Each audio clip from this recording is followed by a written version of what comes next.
Drew Yorke Show. I'm Drew Yorke.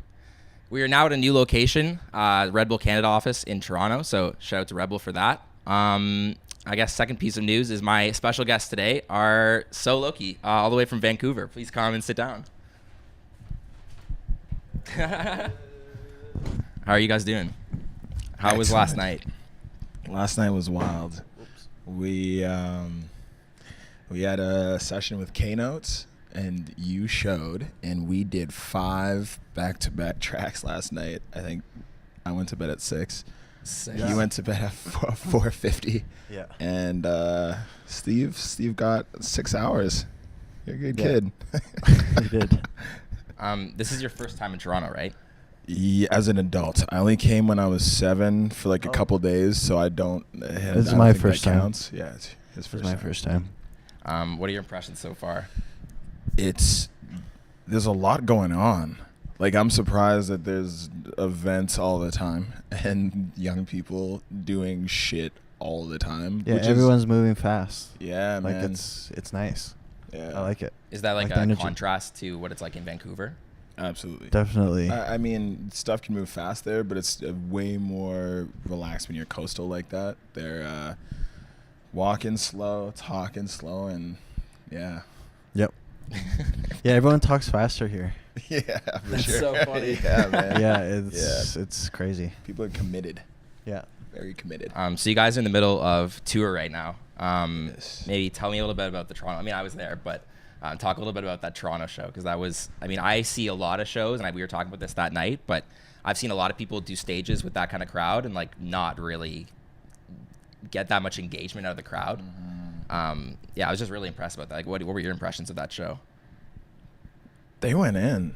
I'm like, this is our first time going all the way across the country like this in our second tour, and like, I've never been to the Drake Hotel, but to see people go in there and like commit to moshing for like an hour and a half between us, Baby No Money, and Young Gravy, I think it always surprises me, but like, that was definitely some noise that I didn't expect to get all the way out here.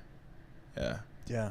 It's cool to bring like the DIY kind of punk feel to Toronto. I don't know if you guys have that much out here, but There's a scene, yeah. But like Vancouver, it's super important because there's just not as much infrastructure and blah blah blah. So like, that's the kind of energy we just have to do that. So that's just part of what we do. So. I know that you told me this story before, but I'm wondering if you could tell people how you guys first met.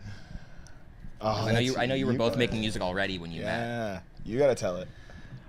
So he was making music before our solo act. I was making music as well. I was doing like electronic music, and before that I was doing band stuff. But he was rapping and producing his own stuff, and he put out a song called Golden Goose, and he was shooting the video for it. And my girlfriend at the time, she was actually styling his shoot, and she introduced, or I wasn't even there, but she's like, "Oh, my boyfriend is a producer," and he was kind of like, and he makes weird shit. Yeah, and specifically he was weird like, shit. I'm not like, oh, great. Yeah, but he's just like, I'm not really like collaborating with people, but we'll see. I'm not really collaborating with people. Yeah, that's a polite thing to say. Yeah. But then he just like gave it a shot or whatever, and then we met, got East Indian food, and it was amazing. Oh, and like, that place all sweets. recently closed down. Oh yeah, closed down. What was it? Sweets, Fine Sweets. I don't know. New Indian Sweets. It was something like that. Yeah. But they closed it down. It's apartments now. R.I.P. Damn. Yeah. Yeah. It was like $7 curry. Yeah, it was good. Yeah. And we talked about that was right yeah. when Yeezus came out and To Pimp a Butterfly. So it was like that time was like a lot of weird music, a lot of weird sounds, and our big thing was like, where's our middle ground? I remember he was showing like Geschäftelstein and like a bunch of different shit that was like Arca, like the deep web of music sort of shit. And that's kind of where Yeezus like sound was coming from. Right? Yeah.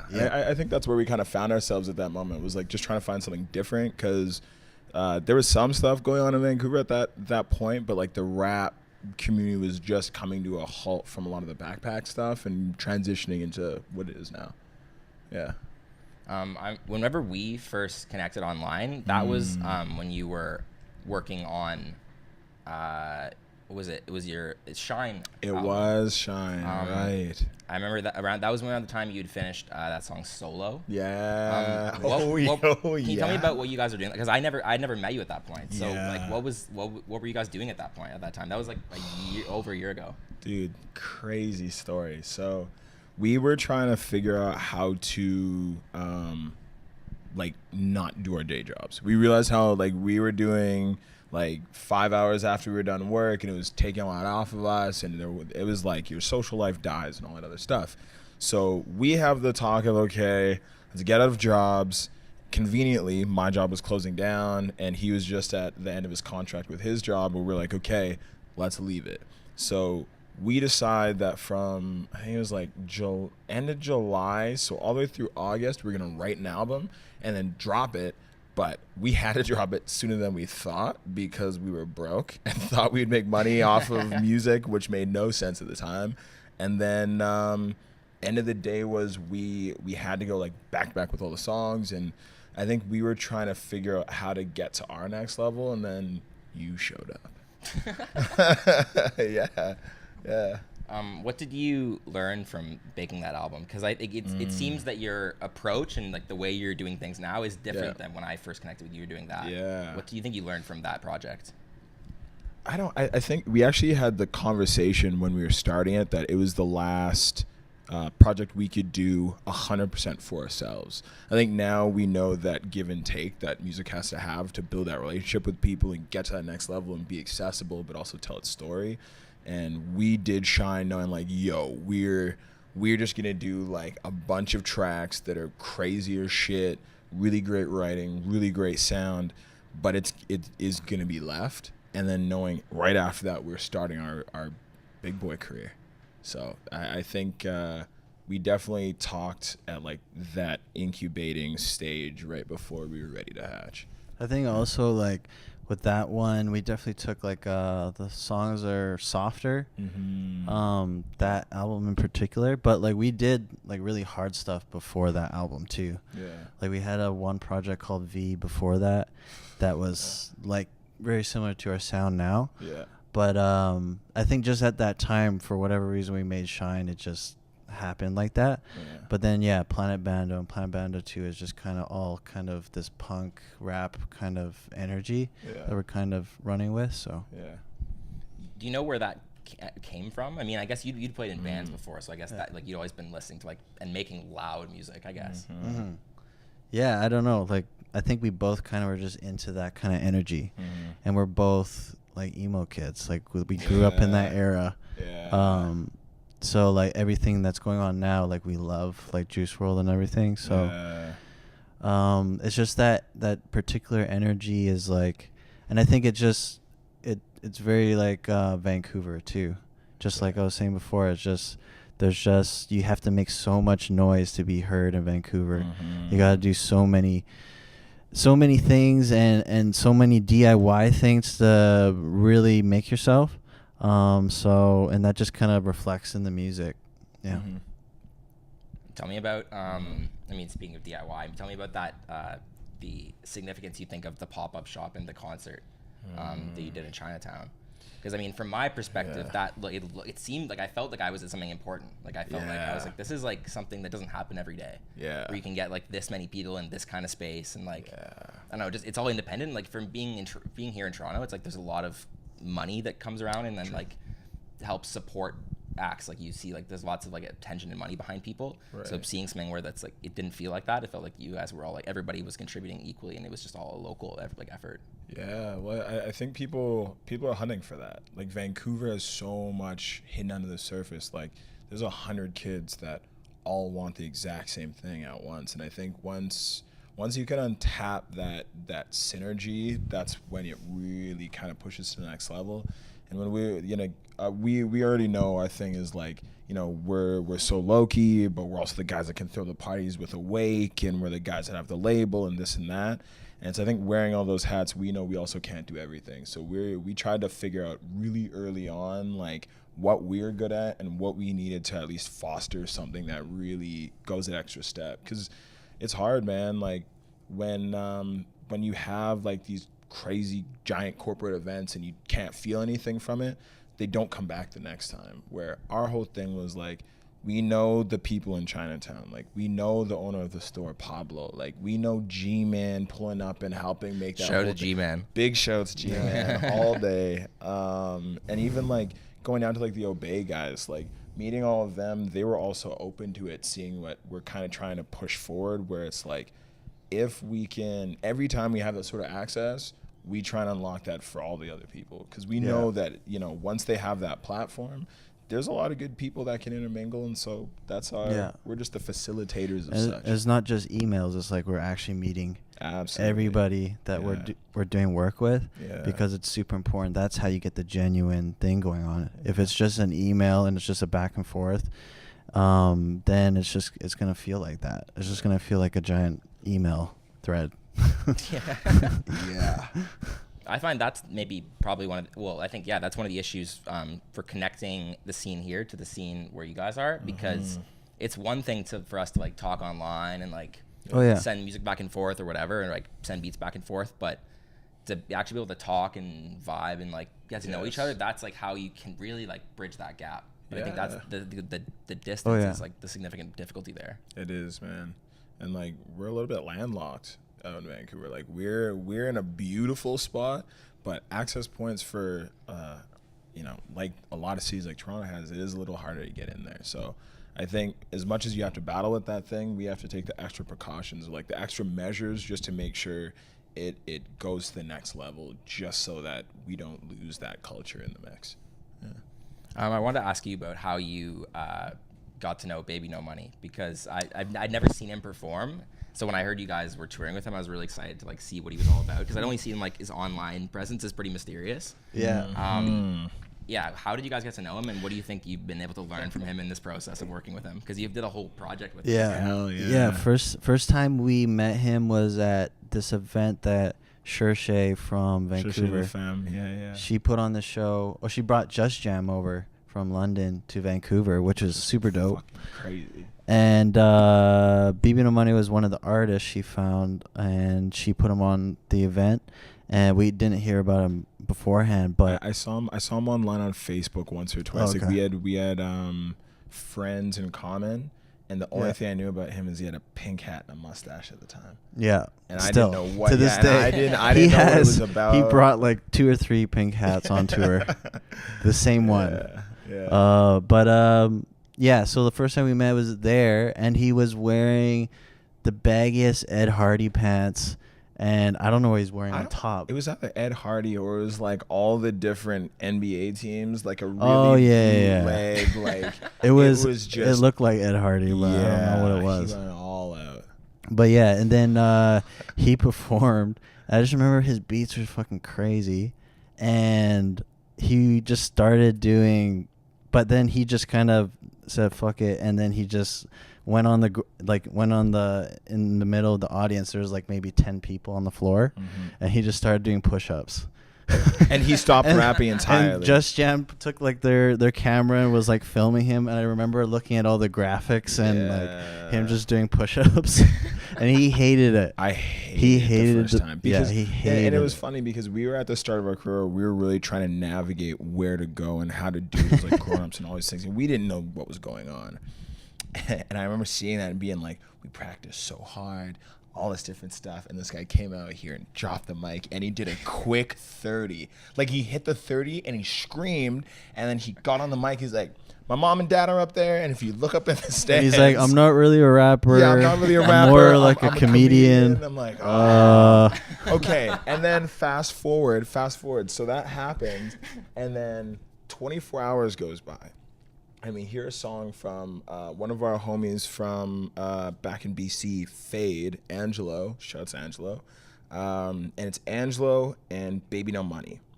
And this song was like, Baby No Money, I thought it was a punk song. Like, it was the hardest thing I'd ever heard. And I remember I called Jeff right on my way in, and I was like, okay, I like it. I get it. And he had said it to me, he's like, trust me, man, it's amazing shit. And then we had a session with him, and this is like how I realized exactly what Baby No Money was about. But Jeff and I were perfectionists at the start of our career. Now we do whatever. It doesn't really matter. But at the beginning, we went in like, okay, here's 5 beats. We know what we're going to do. We're going to be prepped. We're going to have 4 hours with this guy. We have no clue what he's going to do. Let's get this. We all converge to one location. Baby No Money hears 1 beat. He's like, haha, this is sick. Hold on a sec. I have something better. And he pulls through this list of beats he's never seen before. Different producers going through emails. He doesn't even know what he's looking for. Yeah. And then he finds this beat that's a sample of, what was that game? Stronghold. Stronghold. A Stronghold beat. He can't sell this thing. He can't do whatever. And we're trying to explain this to him. He doesn't care. We make a song called White Flag. We write this thing in probably 5 minutes. Everything else we wrote that day was trash. And when we exported it, for some reason, how we recorded it was not proper. So it actually is sped up by like just a little bit. So their voices are a little higher than what it's supposed to be. And Baby No Money loved it. He said, print it, crank it. Put it he out made the artwork that night. Yeah, he superimposed his face on the Stronghold character face, and it was our biggest song. Yeah. And I just remember him being so open to everything. I remember him being like, he'll try something, he'll trash it. You want to try something? Go. He looked at me dead in my eyes like, yo, let's do a song, all hooks. And I was like, 20 hooks. He's like, I do a bar, you do a bar. We did it. It was trash. But it was one of those things where I was like, you are such a forward thinker. Like he is our Gucci Mane. He is Vancouver. He's Canada's Gucci Mane. I'm gonna be the first one to say this shit. Wait for it. Yes. 100 songs, he'll make it. He's crazy. Yeah. Baby No Money. So it sounds like you know what you're learning from him. It sounds like you're you're learning like it's just thinking outside the box. And not like we're already doing that, but like even more so. Yeah, man. Yeah, he just lets you know that you just have to let go. Yeah. And just like life is too short and life can be easy if you want it to be, but it can also be hard if you make it hard.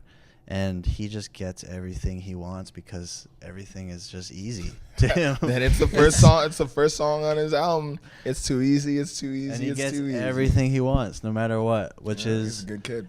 It's like it's really inspiring to see that, and he definitely helped us balance and helped us make better music. Yeah. He's super important in our career for sure. Yeah, 100%.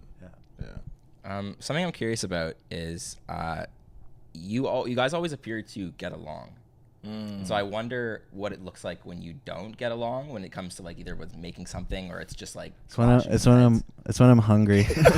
Yeah, if I'm hungry, and it's not even like when you're hungry too. Yeah, I so it's different because when he gets hungry, if we don't not get along. It's just a thing of like we're fed up with everything quick and it's quiet. Like if we're in the studio and we're mad hungry, we know that the beat's going nowhere, so we have to leave really quick, or like we can tell our ears are shot.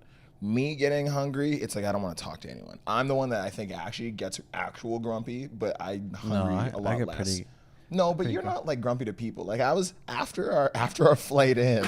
I remember I wasn't talking to either of you two. I had headphones in when we landed and got into Toronto in our place. So I was like, I need food now. If I talked to any of you, and everyone was laughing, like crying, laughing because we were all dazed, and I was like, man, he wanted to kill me. Someone's getting the suplex. I just kept trolling him. But yeah, I feel like we get along though because I think we're on a schedule. I think we both like it's a community thing. We all know what everyone needs, and I think you can have the things of not getting along, but it's about having people that are all open enough to be willing to get along on anything. So I think that's more so the bigger thing. Yeah. That's funny. Yeah. I just want to ask you one more thing. Yes. I usually do this with people that I interview. I wanted to know, in Vancouver, what's a spot people need to eat at that they wouldn't know about? People coming into Vancouver that they wouldn't know about, and then a spot for people that are already in Vancouver but they need to know about more. Yes. DD Mao. DD Mao. Oh, I've heard about this place. Yeah, it's really good. It's right underneath Fortune. It is amazing. It's the smallest storefront, but when you get in, it's a giant little place in there, and atmosphere is great. The music's run by all the homies, amazing. But it's the thing of like, I feel the sort of fusion food it is like. It's all Vietnamese food. It's like it has pho and it has It has banh mi as well, but it also has just a lot of other dishes as well that aren't usually on the menu at a lot of Vietnamese place. So it's really good. Like there's like a raw beef plate. I don't know what it's called exactly, but a lot of people like it. I don't like it, but a lot of people like that dish. So it's a sharing spot. I think it's also one of those things of like, it opened recently, and since it opened, man, people are like pre-clubbing. They're gonna go and they're gonna eat there with the homies, or like you're done at the club, you're gonna go down and eat, and you're gonna go take a cab home. Like, it's actually starting to become a spot that I think every city has one of those. You know, usually it's a greasy something, but this is more so if you can get like 5 people to pitch, it's nothing. But it's definitely, I would say it's like top 5 dead or alive. Real good. Yeah. What about one for people that are already in Vancouver, but you think is maybe just a little hidden? Costco hot dogs. I know you think you're too bougie for that shit. $1.50 you get the drink too. Trust me. I know that you're thinking you don't need that. It's a recession. Do what you got to do. They also have chicken tenders. Yeah, chicken tenders like $6.20 something. $6.49 actually. If you go, you're only gonna get 2 sauce packets. Big facts. If you get it with the fries, you need to go back and pretend you didn't get the packs and get the third one. That's the only way to finish that right. Big, like, large facts. We've done this enough to know. Yes. That's so funny. That's true. Okay. Thank you guys for doing this. Thank you, bro. Thank you, This dude. is amazing. Thanks, dude. Thank you. Yeah. Thank you for watching the Drew Yorke Show. I will see you next time. Yeah. Yeah. That was great. Thank you so Yeah, much for dude. doing Yeah, that. dude. dope. Listen, I'm glad that we got to be the first people to do in this location. I feel like this is, I actually feel like this is hard as fuck.